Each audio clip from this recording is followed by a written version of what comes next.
732 après Jésus-Christ. Une armée venue d'Arabie marche sur l'Europe. Elle a déjà conquis l'Espagne, elle a traversé les Pyrénées, elle a ravagé l'Aquitaine.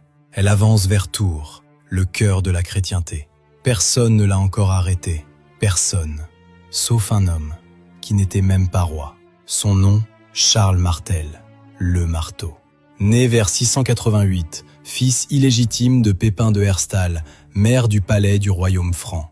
À la mort de son père en 714, les nobles refusent de lui reconnaître le pouvoir. Sa belle-mère Plectrude le fait emprisonner. Il s'échappe, il lève une armée, et en 5 ans, il reprend le contrôle de tout le royaume franc par la force. Dans les années 720, les Arabes franchissent les Pyrénées. Ils s'emparent de Narbonne. Ils avancent à travers la Gaule. Le duc Eudes d'Aquitaine tente de les arrêter.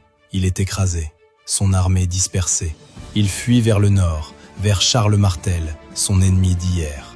Charles Martel comprend immédiatement. Si les Arabes passent, l'Europe entière tombe.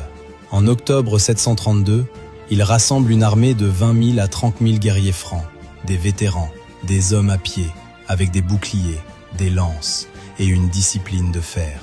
En face, l'armée de l'émir Abd ar-Rahman, des dizaines de milliers de cavaliers selon les chroniques, une armée qui n'avait jamais perdu.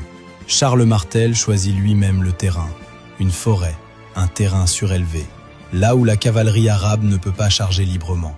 Il construit un mur de boucliers, dense, immobile, une muraille humaine. En octobre 732, la bataille commence. Après la prière de midi des musulmans, la cavalerie arabe charge, encore et encore et encore. Le mur de boucliers francs ne bouge pas. Les chroniqueurs arabes écrivent « Les Francs étaient comme un mur de glace, immobile, indestructible.